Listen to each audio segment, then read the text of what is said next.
Sir, magandang lalaki pa rin po pala kayo hanggang ngayon. Alright. Ano klaseng announcer? Sa special events po ako, Kuya Willie. At hindi lamang yan, package deal pa po. Ano? Kasi po, ako na po yung nagbo-voiceover, ako po yung nag-host, ako rin yung special guest. Ikaw na lahat. Lahat na. Okay, sa ikaw lang ang tao. Okay, so paano? Go. Okay, may sinulat ako, Kuya Willie. Okay lang ba to? Okay, sige. Okay, and now, live from the ABS-CBN Team Kapamilya, proudly present the new Willie of Fortune. And now, ladies and gentlemen, please welcome the man himself, Mr. Willie Rebillionaire. Ano nga, malinis. Alright, so ganun ka. Opo. Sa mga naging intro ka. Opo, yes, sir. Oh, ano pa? Yung mga mo, sir, bingo, ang ganun. Yung kanina, kita mo naman ito, Opo. kapasi mo si Barangay Boy. Sa akin naman, sir, ginagawa ko naman po, nag-iiba yan. May marami po akong sanib sa katawan. Yeah. Nagsi-60 boy. Yun po yung bali talent ko po, sir. Anong talent mo? Ano po ako ng 60 voices, live on air. Aba, pakita mo na sa amin yan. Okay, talent mo. Opo, sir. Ito na po, si Mark M. Go, Mark! Bigyan mo na, Mark. Mami, mga ano siya. 60 voices po ito, ha? Mabalang yan. Mark, Bali ngayon po, Kuya Willie, gagawin ko lang po muna yung kakuntian lang naman. Kasi pag kinumpleto ko yun, baka konsumuhin natin yung buhay. okay, hindi ba sa'yo pinaka-popular? Opo. Okay? Go, Mark M. And now, ladies and gentlemen, please welcome live on stage a man with 60 voices. Please welcome Mr. Mark M. And now, Wala pong personal at kwentuhan lang. Ako po si Mark Logan. Meron akong kwento. Atin ito. Ngunit itong si Lola Keys ang hapon. Si Lola Keys sa bayhag. and now, ladies and gentlemen, please welcome Mayor Brett Lim. Ang kabataan, ang pag-asa ng bayan, ito sa Maynila. Bawal ang droga. Siyempre pa, hindi magpapalisi si Ted Bailon. Public service lang po, wala pong personalan, bato-bato sa langit ang tamaan, huwag magagali. Ang sagon ay laging talo, ito yung sigaw ng sambayanan. Hoy! Gising, naglilingkod saan man sa mundo. At siyempre pa, hindi na magpapawin si Casabel Gas. Sino at ano?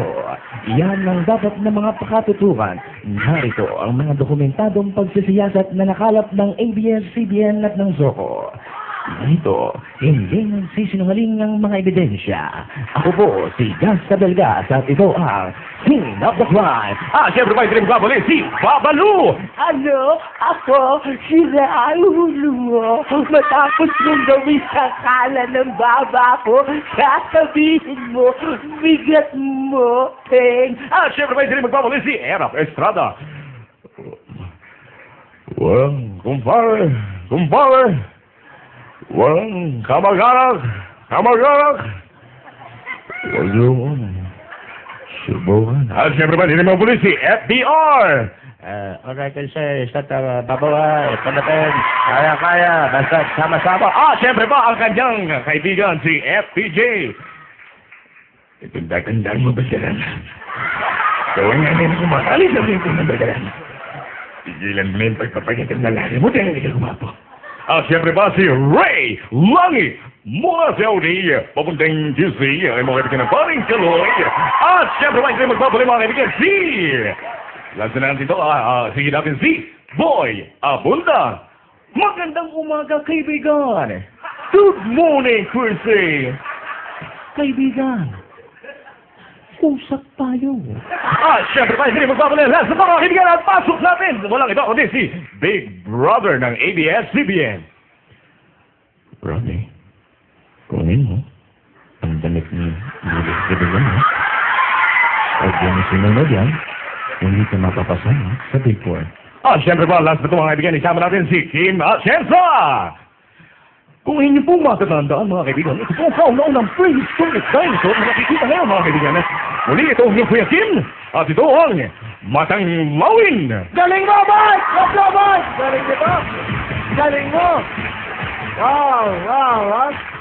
Pwedeng gamitin to, Dito, iba-iba, oh. Voice over, pwede to. Okay. Malay mo, ito ng break mo. Dahil magaling ka, Timo. Dahil magaling ka, meron kang 10,000! Alright! What a talent. Mark, good luck sa inyo.